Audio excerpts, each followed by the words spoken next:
नमस्कार। कर्नाटक विधानसभा चुनाव पर वोटिंग के ठीक पहले नया ताजा सर्वे के हिसाब से कर्नाटक में किसकी बन सकती है सरकार, इस सबसे नया और सबसे बड़ा ओपिनियन पोल सामने आ चुका है।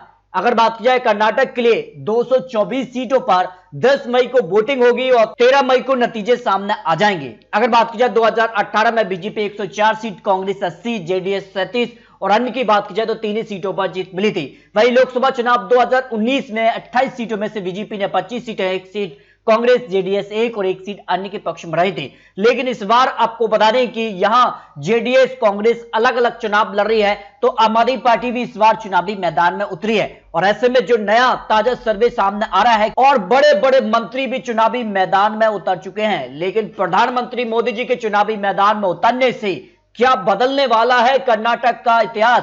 क्योंकि हर 5 साल में यहां सत्ता बदल जाती है। जो 35 सालों का रिकॉर्ड रहा है उस हिसाब से कर्नाटक में किसकी सरकार बनेगी, क्योंकि कांग्रेस ने भी प्लान तैयार किया है।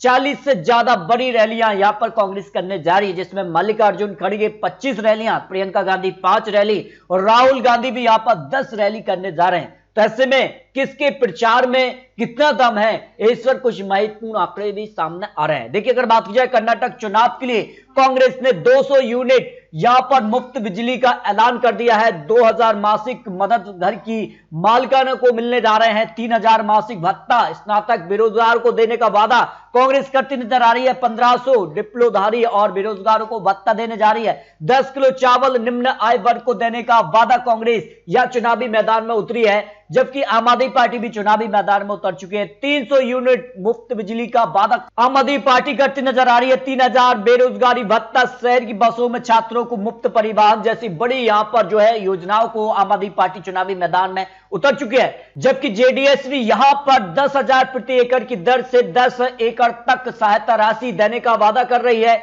जबकि 2 लाख किसानों के बेटे से शादी करने पर यहां पर देगी 5 मुफ्त रसोई गैस सिलेंडर साल में और 1200 बढ़ाकर 5,000 रुपए वृद्धा पेंशन की यहां पर योजना पर काम करते नजर आ रही है। तो इस तरह से बीजेपी भी चुनावी मैदान में उतर चुके हैं। लेकिन टिकट बंटवारे के बाद भाजपा कांग्रेस के कई बड़े दिग्गज नेता दल बदल भी हुए हैं। उसका नुकसान और फायदा किसे हो सकता है, इस पर सर्वे के आंकड़ों ने खलबली मचा दी है। कर्नाटक में आज विधानसभा चुनाव, तो 224 सीटों पर किसे कितनी सीटों पर जीत मिल सकती है?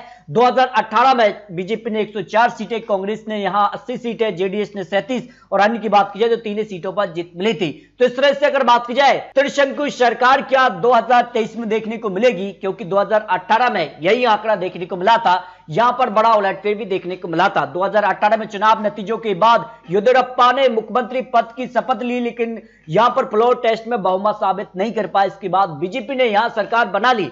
लेकिन अब 2023 में किसकी सरकार बनेगी, इस पर कुछ महत्वपूर्ण आंकड़े सामने आ रहे हैं। अगर बात की जाए कर्नाटक विधानसभा चुनाव के लिए, देखिए लिंगायत यहां पर वोक्कलिंगा और मुस्लिम और एससी एसटी वोट किस तरफ जा सकता है, इसके कुछ महत्वपूर्ण आंकड़े बन सकते हैं। देखिए, भाजपा को 58% लिंगायत वोट जा सकता है, वोक्कलिंगा 16%, मुस्लिम वोट 4% और एससी एसटी वोट भी काफी महत्वपूर्ण हो जाता है। देखिए, कांग्रेस के लिए 30%, कांग्रेस के लिए 21% और 68% मुस्लिम वोट यहां कांग्रेस के पक्ष में जा सकता है। जेडीएस को 10%, 62% यहां वोक्कलिंगा और 22% यहां मुस्लिम वोट जा सकता है। इस तरह से अगर बात की जाए तो काफी कुछ बड़ा अंतर यहां देखने को मिल रहा है, क्योंकि हर 5 साल में यहां सत्ता भी बदलती है, तो कुछ महत्वपूर्ण मुद्दे इस बार चुनावी मैदान में जरूर यहां पर जो है जनसभाओं पर देखने को मिल रहा है। देखिए, आरक्षण का मुद्दा भी एक बड़ा मुद्दा यहां कर्नाटक चुनाव में है और यहां पर देखिए अमूल और नंदनी के मुद्दे भी अब चुनावी मैदान में है। 40% कमीशन, परिवारवाद, महंगाई और भ्रष्टाचार और जैसे मुद्दों को लेकर यहां विपक्ष चुनावी मैदान में उतर चुका है। तो किसके दावे और किसके वादे में दम दिखता है, क्या सरकार के काम से संतुष्ट नजर आ रहे हैं? एस कहने वाले 35% है, नो कहने वाले 48 और 17% कह नहीं सकते। ऐसे लोग आ जाते हैं जो कर्नाटक को लेकर कुछ महत्वपूर्ण सवाल भी रहे हैं। देखिए, कर्नाटक में अगली सरकार किसकी बन सकती है? बीजेपी के 31% चांस दिखाई दे रहे हैं, कांग्रेस के 38%, जेडीएस को 18% और अन्य की बात की जाए तो यहां 13%। इस बार आपको बता दें कि जेडीएस कांग्रेस अलग अलग चुनावी मैदान में है, इस कारण से त्रिशंकु सरकार बनने के सबसे ज्यादा चांसेस दिखाई दे रहे हैं।